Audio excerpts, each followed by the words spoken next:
I have made a grave mistake.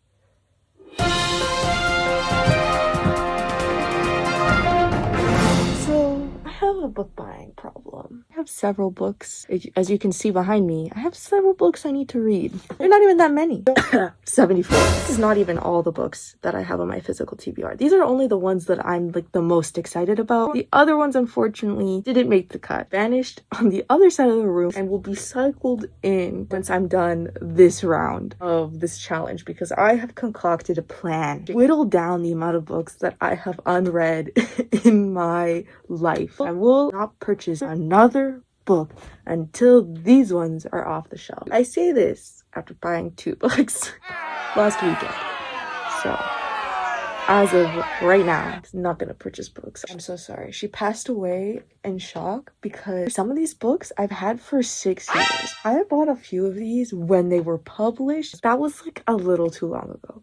It was quite frankly a little too long ago to warrant for me not having read that. I will read these books by the end of the summer. By the end of the summer, I don't mean September 1st. I mean the actual end, whenever that is, September 20th or something. I'm giving myself a little leeway because even though I'm a bit delusional and I'm like, I'm going to read 100 novels, 100 physical books at the end of the year, and I've only read 3 so far. Right now, I am suffering such a reading slump. Lost all interest in reading. Last year, I was truly reading like it was my last day on earth, and I needed to get in like a quota. I was punching in day after day. All my free time is allocated to reading, and this year was just a year of watching movies and TV, unfortunately. So we're going back to my roots, and I'm going to read because I was definitely that annoying kid that had a book everywhere I went. We were in the restaurant, I was reading. If I was on a bus, I was reading. Where did that kid go?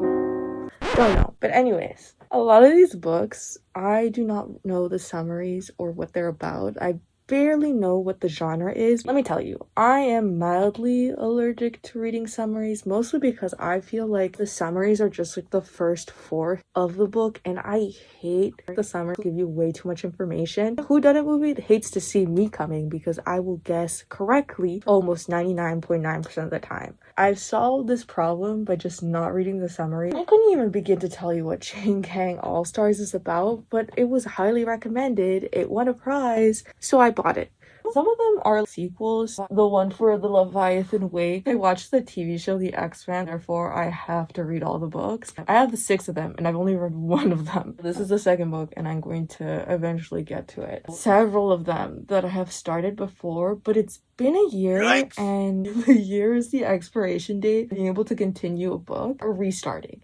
Right? And most of them is because I did like them. I just got distracted, or I started reading a different book, or like, time just went by and I never finished it. I don't know what happened. The Overstory, I really, really liked, but somewhere along the way I lost momentum, and I was really enjoying it, but I just forgot to finish it. So that was quite a tragedy. I wrote that I'm not excited about. I truly never want to read it. I don't know why I purchased it. I don't know why it's here still. I'm gonna read it because I was recommended it, and now I feel like I'm being held hostage by my own arbitrary circumstances. No one is forcing me, but I will be reading. I, in fact, will be reading them because that's just the type of person I am. Let's get into it. The books I really want to read is The Overstory. I don't want to read Pachinko just for the sheer size of it. I don't know if I want to read People Made on Occasion. I kind of feel like blah about it. I'm not really excited either way. I definitely want to read One in a Million and Chain Gang All Stars, mostly because I just purchased it. The Song of Achilles, I really don't want to read. I don't know. I feel like it was overhyped. So Jane Eyre, I also do not want to read. I just remember I started this 5 years ago. It was like I was reading the first 2 chapters and I was just like, damn, you talk too much. You literally talk too much. Twisted Love, yeah, I was like listening to it and I was like, better just to read it. Like with my 2 eyes instead of my 2 ears. 5th season I'm excited about. I want to play that one so bad. Hollow Fires is like fine. I just don't know if I'm like feeling a YA book right now. We shall see. I don't want Song of Achilles. I do not want Pachinko. I do not want A World of Curiosities. I don't want to get Ace either. It's my only nonfiction book and I just don't want to get pulled that one.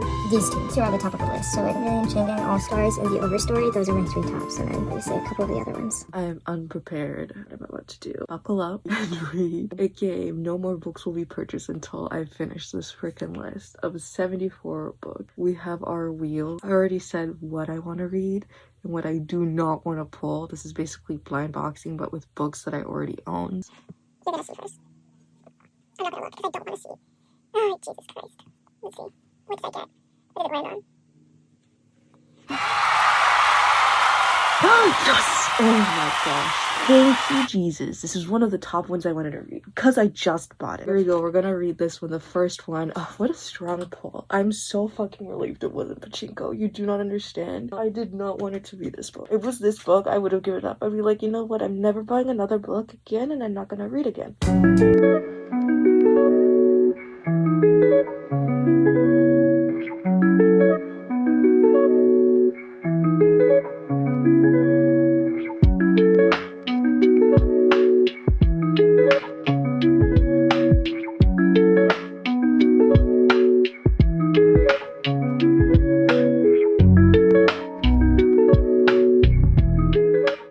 Is a check-in point. I am so happy I bought this book. I'm so happy that this was my first pick. I've read 100 pages, and so this is like kind of where we're at.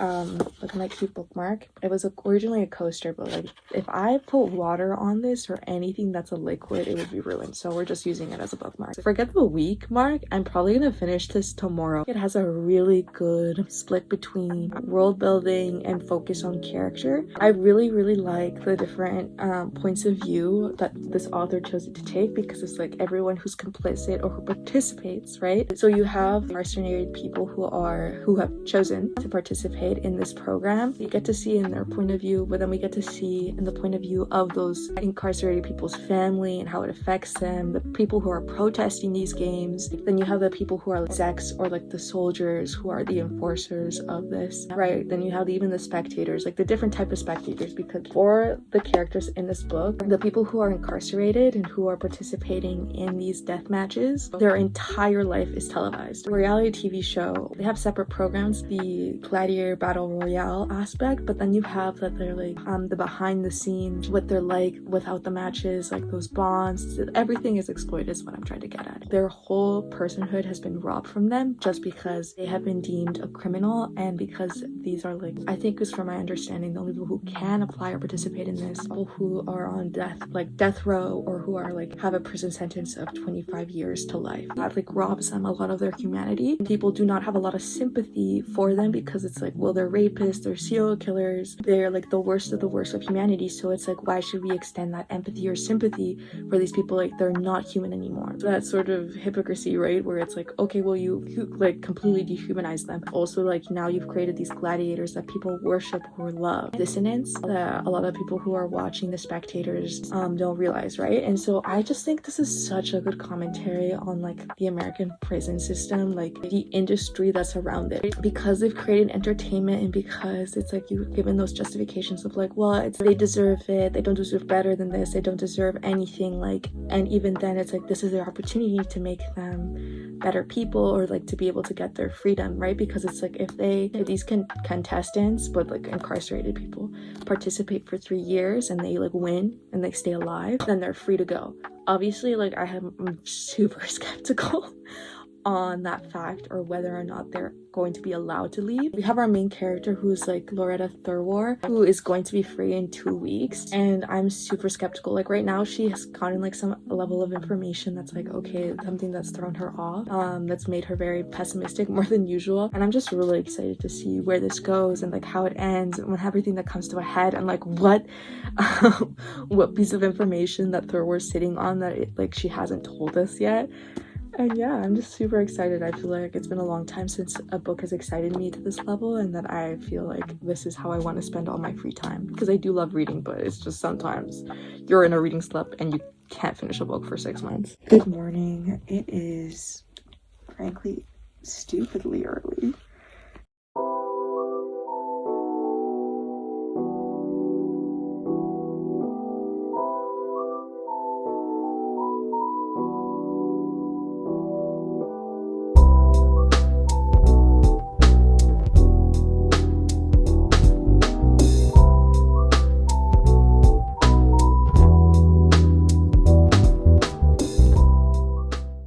Okay, it's me again. It's been several hours. Essentially, I am basically done the book. Closer to 350 than 300 pages, so I just couldn't help myself. And wow, things are getting so good. This book really just picks up speed the further along you go.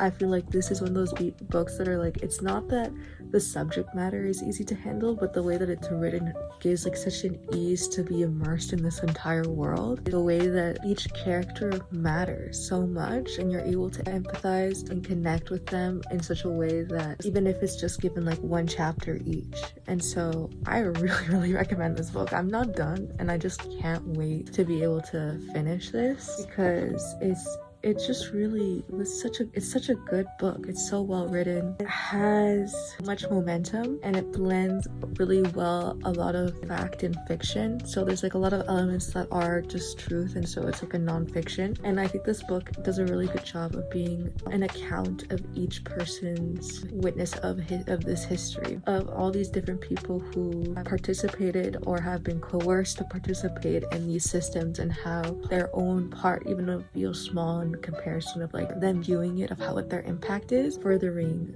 these systems or reinforcing them. From the spectators, who like people who think that they aren't really enforcing this or actively doing violence, are actually participating as much as the people who are the incarcerated people who are actively killing people, right? From like the soldier cops who are the ones with guns are like, hey, but we're still good people, we're like enforcing it, and all this like justification of like why to support these systems, right? Like they're asking questions, and I feel like they're shifting the different narratives, not to make them all of like equal value, but of like answering of, well, we shouldn't let things get to this extreme, like that this is inhumane behavior. And sure that some of these incarcerated people have been fundamentally changed for either the better or for the worse because of these games, but that doesn't justify it, because they could have been radically changed in any other matter that's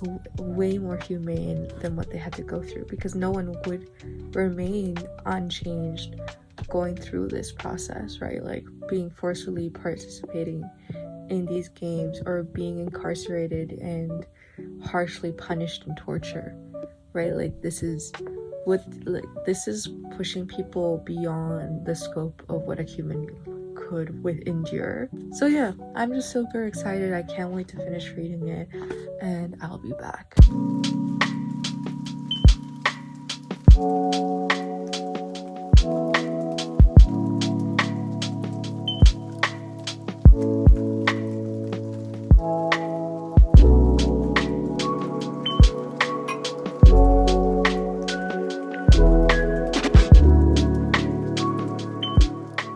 I finished reading this book, and I can't even begin to describe how I feel after finishing that book. So spoilers. I just feel like I was hit over the head. I felt like there was such a clever use of character, and just the way that they were written and described, and how like the audience, how I was able to learn of them and to like care really deeply of this full cast, and of just like feeling the grief of both like knowing them and seeing how their lives were like deemed both like just so worthless, but their worth was only in how their death could be made a spectacle.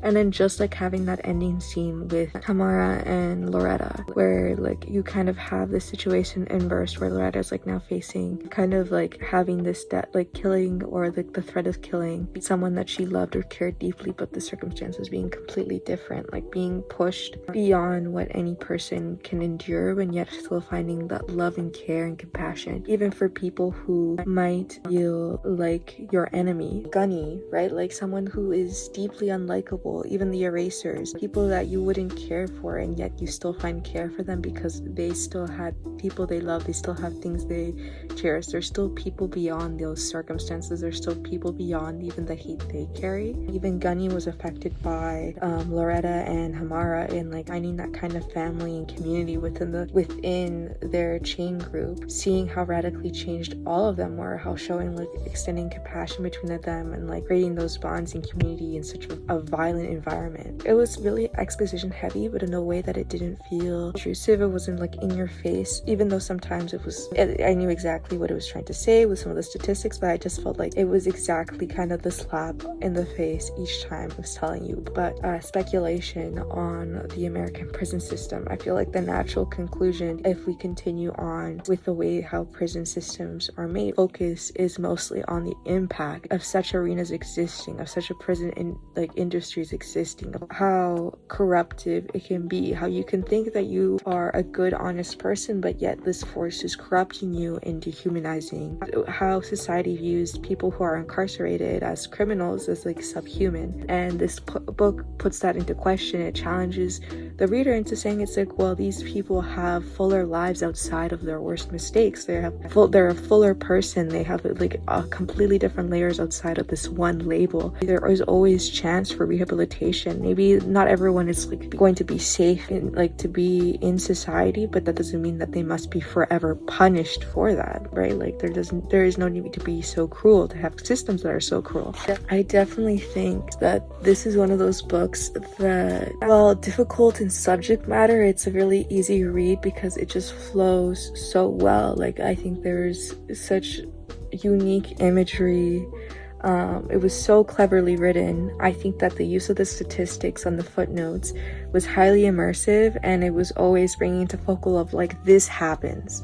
Maybe this is like, there is this speculative aspect, this fictionalized aspect that has this kind of not so distant future, right? Like some of the technology isn't outside of the scope of possibility, but it isn't our reality as of yet. This is one of those books I'd highly recommend to anyone. So that concludes part 1 of this 74-part series. It's going to be me reading all these books that you can see in these the 2 shelves behind me in the bookshelf. 5-star read for me. And I think anyone who liked Babel, if you liked Hunger Games, if you like Squid Games, the show, I definitely say that this is worth reading. Thank you for joining me on this. Please read this book, and if you have read this book, tell me what you thought, and I will see you next time when my buckle up and read wheel is going to pick which book. Please, I don't want it to be pachinko. Hopefully my luck will still hold and I'll get to read 1 in a Million, because that's the one I want to read next. I want to read this one so bad, but let's just hope it's not pachinko.